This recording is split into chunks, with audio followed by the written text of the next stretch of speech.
जय श्री राम दोस्तों, स्वागत है आपका 2026 की पहली वॉक पे चर्चा में। ज़ोहरान ममदानी करके कैरेक्टर दुनिया ने इलेक्ट किया। साजिद खान लंदन ने इलेक्ट किया। लंदन का क्या हाल हुआ हम सबने देखा। और दबे पिछड़े कुचलों की आवाज़ बनने के चक्कर में अब न्यूयॉर्क का जो हाल होगा वो हम देखेंगे। लेकिन समस्या यहाँ पे ये नहीं है कि ये लेफ्टिस्ट जिहादी इकोसिस्टम कैसे आगे बढ़ता जा रहा है। समस्या इस बात की है कि जिन लोगों को डेमोक्रेसी के नाम पे चुना जाता है वो देश के साथ ऐसा क्या करते हैं कि देश, शहर, समाज ऐसे लोगों को चुनता है, जानते हुए कि ये कलेक्टिव एक्टिविज़म के पीछे जिहाद है, समझते हुए कि कितना बड़ा रिस्क वो ले रहे हैं। क्या लोग भूख से ज़्यादा जिहादियों के हाथ मरना पसंद करते हैं? क्योंकि मरना तो वैसे भी है उन लोगों ने, गरीबों ने। क्या वो उत्पीड़ित होके ज़्यादा जिहादी होके मरना पसंद करते हैं कि चलो दो चार को मार के मरते हैं? एंड ये एक भारत की नहीं, ये ग्लोबल समस्या होने वाली है और है। बहुत सारे लोग कहते हैं कि we give guns to the women so that they fight as jihadans. तो जो ऑप्रेस्ड की फाइट है, जो शुरू में हमको इंकलाब दिखता है, और शुरू हमेशा इंकलाब की तरह होता है, या तो वो इंडस्ट्रीज़ को बर्बाद करता है या वो कल्चर्स को बर्बाद करता है जब वो जिहाद बन जाता है इक्वलिटी के नाम पे।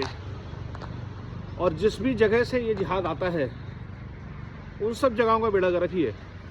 मिडल ईस्ट पूरा का पूरा, खुमैनी को लोग उठा खाड़ के फेंक रहे हैं। और ये ममदानी हमें बता रहे हैं कि उमर खालिद दबे पिछड़े कुचले हैं, दबे पिछड़े और कुचले हैं। सोचिए, जो आदमी देश को कश्मीर से अलग करने की बात करता है, कश्मीर को चिकन नेक वाले जो उसके दोस्त हैं शर्जील टाइप के, और ये सारे पढ़े लिखे लोग हैं, पढ़े लिखे युवा हैं, और ये बात करते हैं कश्मीर में राइट टू इलेक्ट, जो सेल्फ डिटर्मिनेशन है उसकी। इस सबको हवा मिलती है भ्रष्टाचार से। मैं बार बार बोलता हूँ, आप लोग नहीं, मतलब लोग नहीं मानते इस बात को। जब किसी के साथ अन्याय होता है, जब किसी को उसके हक नहीं मिलते हैं, जब वो देखता है कि चारों तरफ भ्रष्टाचार है, तो वो किसी भी उस आवाज़ का सहारा ले लेता है जो उसे थोड़ी सी उम्मीद देती है, चाहे वो आवाज़ किसी देशद्रोही की, किसी जिहादी की ही क्यों ना हो। भारत ने नज़ारे बहुत बार देखे हैं। फॉर्चुनेटली भारत में एक थोड़ा सा बेटर ऑप्शन मिला भ्रष्टाचार और परिवारवाद के खिलाफ, भाजपा, तो थोड़ी बहुत आज चीज़ें ठीक हुई हैं। लेकिन वहाँ भी भ्रष्टाचार की आंधी अभी मिट नहीं पा रही है। अफसर से लेकर के, नेता से लेकर के जज तक सब भ्रष्टाचार में लिप्त है। जो भी भ्रष्टाचार कर रहा है वो किसी न किसी पे अत्याचार कर रहा है। जब भ्रष्टाचार से जैसा बड़ा अत्याचार रुक नहीं पाता, तो फिर या तो केजरीवाल पैदा होगा या ओवैसी पैदा होगा, और वो उस चीज़ का फ़ायदा उठाएंगे। यहाँ तक कि राहुल गांधी भी उसका फ़ायदा उठाने की कोशिश करता है। सोचिए, इतना बड़ा प्रभाव है भ्रष्टाचार से पैदा हुए अत्याचार का। क्योंकि भ्रष्टाचार आप पूरी तरह मिटा नहीं सकते, लेकिन जहाँ दिख रहा है उसके ऊपर तो एक्शन कठोर दिखना चाहिए।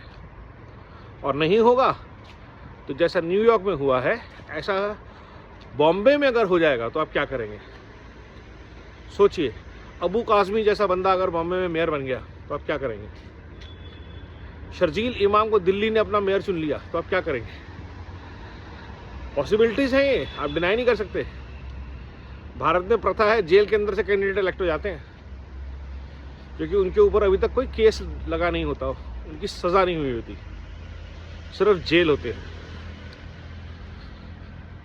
तो हमें भ्रष्टाचार से पैदा हो रहे अत्याचार को उखाड़ के फेंकना पड़ेगा भ्रष्टाचार को उखाड़ के फेंकना पड़ेगा और 26 का यही हमारा विचार होना चाहिए।